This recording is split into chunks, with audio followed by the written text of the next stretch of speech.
श्री गणेशाय नमः। प्रिय छात्रों, लघु सिद्धांत कौमुदी के अंतर्गत समास प्रकरण में पूर्व के पाठ में हमने समास संज्ञा को जाना, समास के कितने भेद हैं इनको जाना, और विशेष संज्ञा से विनिर्मुक्त जो समास है, पाणिनि जी ने जिस समास वाले सूत्र के लिए कोई विशेष संज्ञा का विधान नहीं किया है, उस समास को केवल समास नाम दिया है वरदराजाचार्य जी ने। वही केवल समास वाला प्रकरण हम पढ़ रहे हैं। यद्यपि लघु सिद्धांत कौमुदी में यहाँ केवल समासाह नहीं लिखा, अथ समासाह यह अध्याय प्रारंभ है, तथापि यह जो लिखा सच विशेष संज्ञा विनिर्मुक्तः केवल समासः प्रथमः, इससे यह स्पष्ट है कि हम पहला समास केवल समास नाम से जानते हैं, उसे हम पढ़ रहे हैं। इसका विधायक सूत्र कौन है? सहसुपा। सहसुपा इसलिए है क्योंकि अष्टाध्यायी में सहसुपा के अगला जो सूत्र है, तुरंत बाद वाला सूत्र है, वह है अव्ययी भावः। तो इसका अर्थ हुआ सहसुपा के अतिरिक्त जितने समास विधायक सूत्र हैं उन सब की विशेष संज्ञा पाणिनि जी ने की है, लेकिन सहसुपा में ऐसी किसी विशेष संज्ञा का अधिकार नहीं आता। केवल प्राक कडारात समासः से समासः का अधिकार आता है, इसलिए इसे केवल समास यह नाम वरदराजाचार्य जी ने दे दिया। सहसुपा केवल समास, इसे प्रारंभ करने के पहले वृत्ति शब्द के अर्थ पर प्रकाश डालते हैं, विचार करते हैं। व्याकरण शास्त्र में वृत्ति यह शब्द बड़ा प्रसिद्ध है। ये अनेक अर्थों में आया है। उनमें से एक अर्थ है परार्थाभिधानम वृत्ति। अभिधीयते अनेन इत्यभिधानम, कर्ण में यहाँ लुट हुआ है, सामान्य नपुंसक है। परश्चासौ अर्थः परार्थः, परार्थस्य अभिधानम परार्थाभिधानम, जिसमें पद अपने अपने स्वार्थ को पूर्णतः या अंशतः छोड़कर एक विशिष्ट अर्थ को कहने लग जाते हैं तो उसे वृत्ति कहते हैं। यह वृत्ति कितने प्रकार की है? 5 प्रकार की है। वही मूल में लिखा परार्थाभिधानम वृत्ति ही कृत तद्धित समास एक शेष सनाद्यंत, सनाद्यंत धातु रूप, यह 5 वृत्ति है। कृत तद्धित समास एक शेष सनाद्यंत धातु रूप, यह 5 वृत्तियां हैं। कृत तद्धित समासैक शेष सनाद्यंत धातु रूपाः पंचवृत्तयः, अर्थात इन 5 स्थलों पर कुछ अन्य अर्थ का बोध होता है। जो पद उसमें प्रयुक्त हुए हैं वे या तो अंशतः या पूर्णतः अपने अर्थ को छोड़कर कुछ विशिष्ट अर्थ को कहते हैं। जैसे कृत का उदाहरण लीजिए। कृत में पच धातु का अर्थ था पकाना, णवुल प्रत्यय होने के बाद जब पाचकः बन गया तो ये कृदंत में अब एक विशिष्ट अर्थ आ गया। पच का जो अर्थ था अब वह पाचकः का नहीं है, पाचकः का अर्थ हो गया पकाने वाला। यहाँ कुछ विशिष्ट अर्थ का बोध हुआ तो हम कहेंगे कृदंत में वृत्ति रहती है, क्योंकि ये कुछ विशिष्ट अर्थ का बोध कराता है। यह प्रत्यय जब लग जाएगा तो जो पद है उससे कुछ विशिष्ट का बोध होने लगेगा। उसी प्रकार से तद्धित में है वसुदेव का अर्थ जो भी रहा हो, लेकिन जब वासुदेव कह दें तो वसुदेव के पुत्र का बोध होने लगेगा। वसुदेवस्य अपत्यम वासुदेवः, ऐसा अर्थ हो जाता है। तो तद्धित प्रत्यय जैसे माहेश्वर, महेश्वरात् आगतानि माहेश्वराणि, माहेश्वराणि सूत्राणि हम लोगों ने पढ़ा है। तो तद्धित प्रत्यय में भी वृत्ति रहती है, तद्धितांत में वृत्ति रहती है, क्योंकि इसमें भी कुछ विशिष्ट अर्थ का बोध होता है। उसी प्रकार से समास में भी वृत्ति है। कृत तद्धित समास, समास जैसे राजपुरुषः, राज्ञः पुरुषः ऐसा था। राजा का जो भी अर्थ हो, पुरुष का जो भी अर्थ हो, लेकिन जब हम राजपुरुष कहेंगे तो अब न उसमें राजा की बात रह रही है, न केवल पुरुष की बात रह रही है। अब एक विशिष्ट अर्थ का बोध हो रहा है राजपुरुष, कोई अन्य अर्थ का बोध हो रहा है। इसमें पूर्णतः राजा और पुरुष का अर्थ नहीं हटा, अंशतः कुछ कम हुआ। अब इस लेकिन विशिष्ट अर्थ का बोध तो हो ही रहा है। तो व्याकरण शास्त्र में 5 स्थलों पर वृत्ति स्वीकार की गई है। कृदंत वृत्ति, तद्धित घटित वृत्ति, समास वृत्ति। अब चौथी है एक शेष वृत्ति। एक शेष जैसे आगे चल के आप लोग पढ़ेंगे, माता च पिता च पितरौ। माता च पिता च, यहाँ जो समास है यहाँ केवल पिता शेष रहता है, पितृ शब्द शेष रहेगा, उसी से द्वितीया होके पितरौ बन जाएगा। तो एक शेष है, ये भी वृत्ति है। ये एक जो अवशिष्ट रहा पिता, ये दोनों का बोध करा रहा है, तो कुछ विशिष्ट अर्थ का बोध करा रहा है। पिता केवल अब पिता का बोध नहीं करा रहा है, यह माता और पिता दोनों का बोध करा रहा है। तो यहाँ पर भी परार्थाभिधान हो रहा है, इसलिए यहाँ भी वृत्ति है। और सनाद्यंत धातु वृत्ति है ही वहाँ पर, जैसे पिपठिष्यति या फिर उत्रीयति इत्यादि जगह जब सन इत्यादि 12 प्रत्यय लगते हैं तो कुछ विशिष्ट अर्थ का बोध होने लगता है। वक्तुम इच्छा विवक्षा, बोलने की इच्छा विवक्षा है, यहाँ कुछ विशिष्ट अर्थ का बोध हुआ। उसी प्रकार विपठिष्यति में केवल पढ़ना अर्थ नहीं है, पढ़ने की इच्छा, यह विशिष्ट अर्थ का बोध हो गया। इस प्रकार से व्याकरण शास्त्र में वृत्ति 5 होती हैं, 5 प्रकार की वृत्तियां होती हैं। उन 5 प्रकार की वृत्तियों में अन्यतम वृत्ति यह समास वृत्ति है, जिसे हम पढ़ने वाले हैं। जब वृत्ति रहती है तो वृत्ति का अर्थ ही हुआ किसी विशिष्ट अर्थ का बोध होगा। जैसे राजपुरुषः यह समास है, इसमें वृत्ति है, विशिष्ट अर्थ का बोध होगा। जब विशिष्ट अर्थ का बोध होगा तो पूछा जाएगा कौन से अर्थ का बोध हो रहा है, तो उसके लिए एक वाक्य बोला जाएगा। जैसे मैं पूछूं राजपुरुषः का क्या अर्थ है, इससे क्या बोध हो रहा है, तो हम कहेंगे राज्ञः पुरुषः। तो यह राज्ञः पुरुषः, ये जो वाक्य प्रयोग हुआ, इस वाक्य को हम कहते हैं विग्रह। वही लिखा वृत्त्यर्थावबोधकम वाक्यम विग्रह। वृत्तियों के अर्थ का बोध कराने के लिए जो वाक्य या पदावली का प्रयोग किया जाता है उसे हम विग्रह कहते हैं। राजपुरुषः के अर्थ का बोध कराने के लिए हमने कहा राज्ञः पुरुषः। राजपुरुषः का अर्थ राजा का पुरुष, धर्मशाला का अर्थ धर्म के लिए शाला, इत्यादि जो हम वाक्य का प्रयोग करते हैं इसे हम कहेंगे विग्रह, विग्रह वाक्य। यह वाक्य 2 प्रकार का होगा, लौकिक और अलौकिक।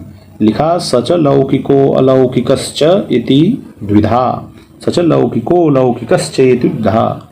लौकिक और अलौकिक भेद से यह विग्रह वाक्य 2 प्रकार का होता है। लौकिक वह है जिसे हम समझते हैं।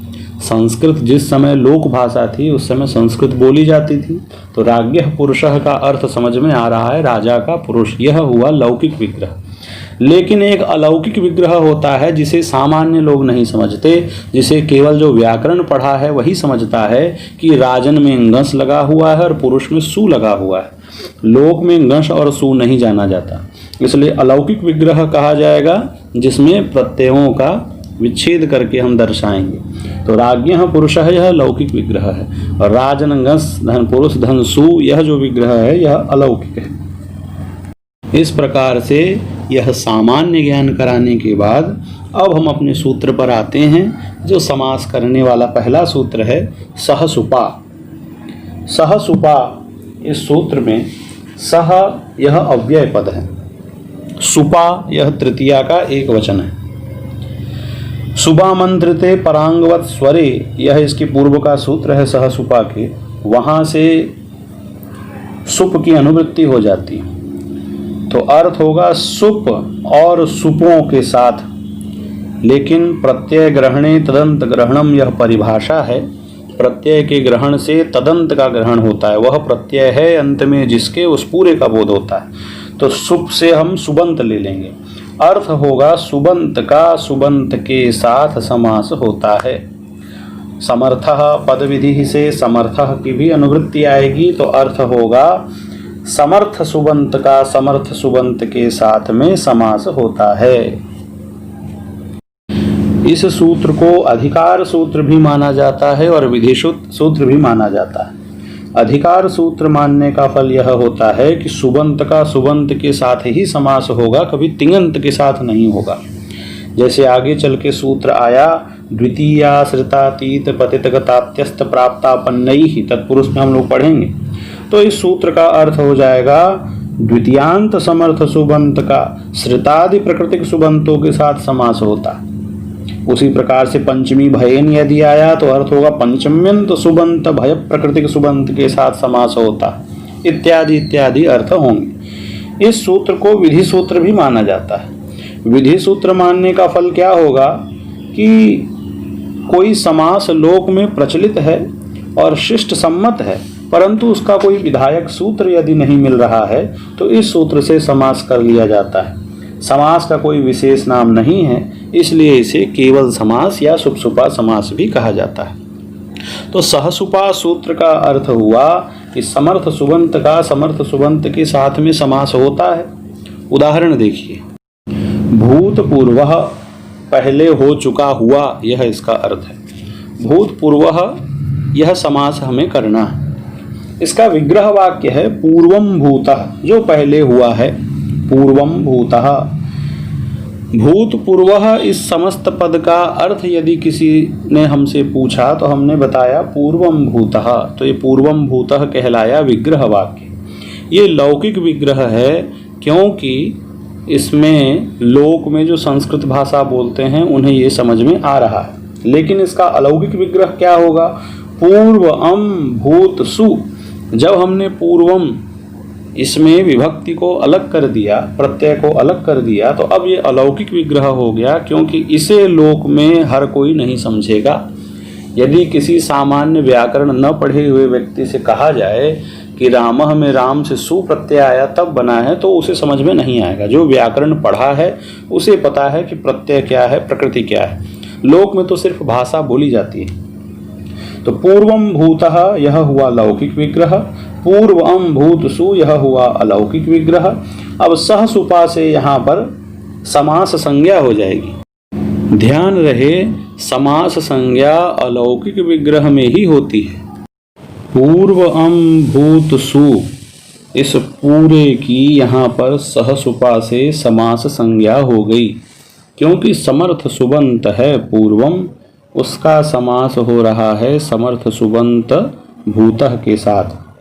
ये समर्थ क्यों है? क्योंकि दोनों को एक दूसरे की आकांक्षा है। यह हमने पूर्व के पाठ में बताया है। अब जब समास संज्ञा हो गई तो एक सूत्र है प्रातिपदिक संज्ञा करने वाला, वह है कृत तद्धित समासाश्च।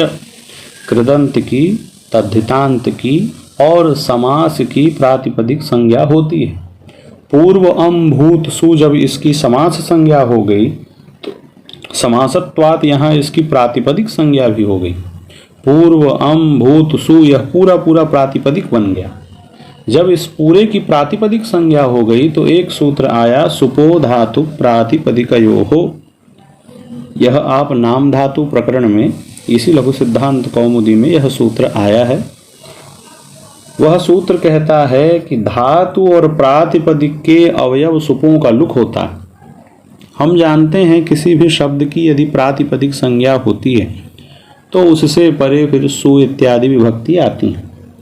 लेकिन जिसकी प्रातिपदिक संज्ञा हुई है, यदि उसी में ही पहले से सुप बैठा हो, उसका अवयव हो सुप, पूर्व अम भूत सु, यह पूरा हुआ समास, यह पूरा हुआ प्रातिपदिक, और पूर्व अम भूत सु यह प्रातिपदिक, यह है अवयवी। इसके अवयव कौन है? पूर्व अवयव है, अम अवयव है, भूत अवयव है, सु अवयव है।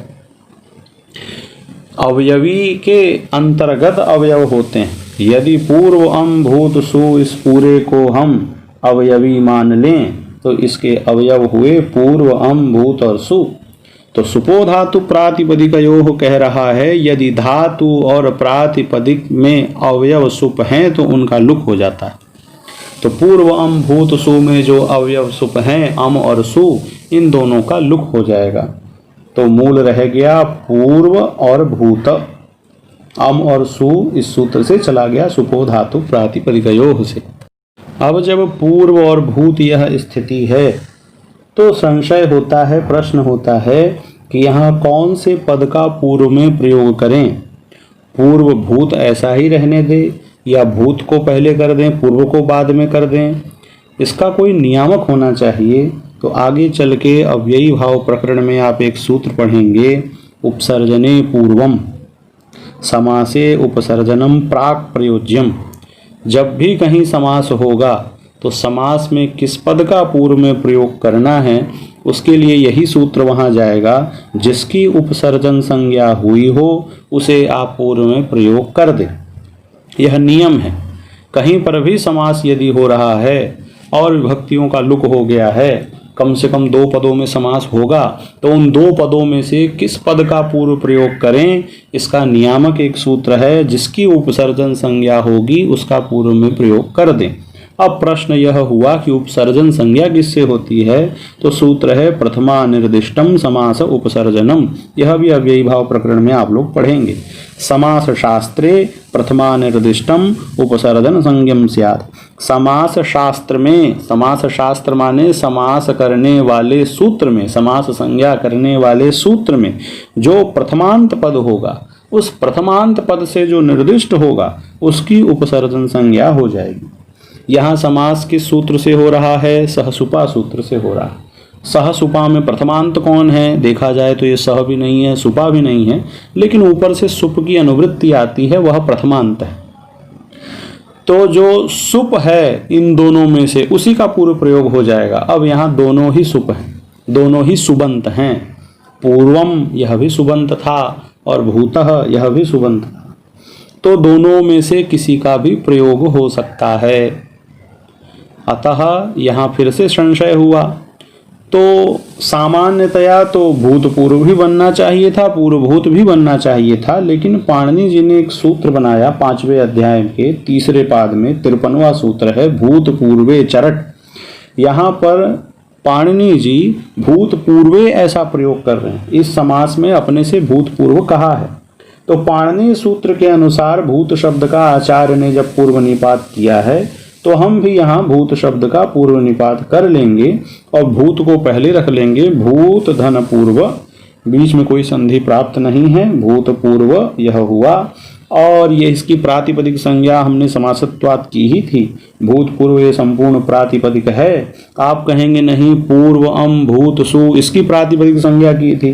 तो एक परिभाषा है एक देश विकृतम अनन्यवत, एक देश में विकार आ जाए तो वह अनन्यवत होता है, अन्यवत नहीं होता है, वह वही होता है। अर्थात भूतपूर्व की प्रातिपदिक संज्ञा अभी भी मानेंगे और फिर से इससे प्रातिपदिकत्वात् सु इत्यादि विभक्तियां लाएंगे और सु को ऋत्व विसर्ग करके प्रयोग सिद्ध होगा भूतपूर्वः।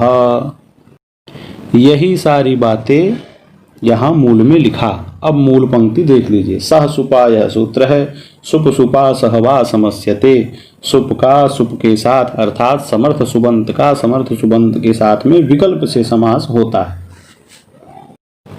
समासत्वात् प्रातिपदिकत्वेन सुपो लुक। जब समास हो जाएगा तो समास होने से कृतद्धित समासाश्च से उसकी प्रातिपदिक संज्ञा हो जाएगी और प्रातिपदिक संज्ञा होने से उसके अवयव सुपों का लुक हो जाएगा।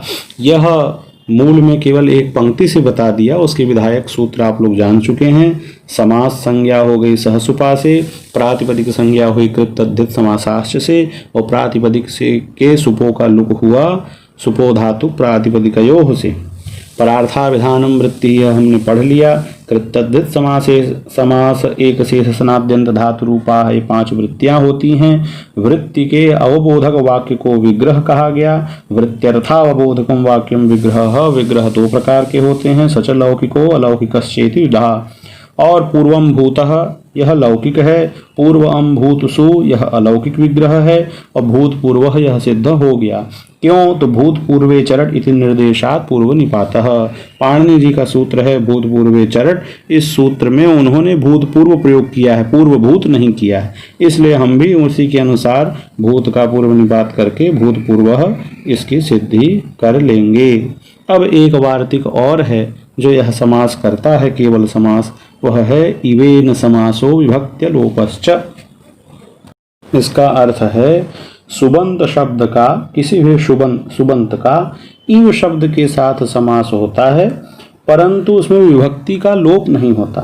समास में जो अवयव विभक्ति का लोप हो रहा था वह इव के साथ यदि समास हो तो नहीं होता। यहाँ पर उदाहरण दिया वागर्थौ इव वागर्थाविव। यह रघुवंश का श्लोक है, मंगलाचरण है। वागर्थाविव संपृक्तौ वागर्थ प्रतिपत्तये जगतः पितरौ वंदे पार्वती परमेश्वरौ। यहाँ पर विग्रह है वागर्थौ इव, वाणी और अर्थ के समान। जब वागर्थौ इस पद का इव के साथ में समास करेंगे तो समासत्वात् यहाँ पर प्रातिपदिक संज्ञा होगी, और प्रातिपदिक संज्ञा होने से सुपो धातु प्रातिपदिकयोः से इसमें औ का लोप हो जाना चाहिए और बनना चाहिए वागर्थ इव, वागर्थ धन इव, औ का लोप हो जाना चाहिए। लेकिन वार्तिक कह रहा है कि इव के साथ में जिस समर्थ सुबंत का समास होगा उसके विभक्ति का लोप नहीं होगा, तो वागर्थों में विभक्ति लोप नहीं हुआ। उसी वागर्थौ और इव ऐसा का ऐसा रह गया, औ को आव आदेश करने पर वागर्था विव बन जाएगा। तो इस प्रकार से केवल समास प्रकरण यहाँ पर पूर्ण हुआ।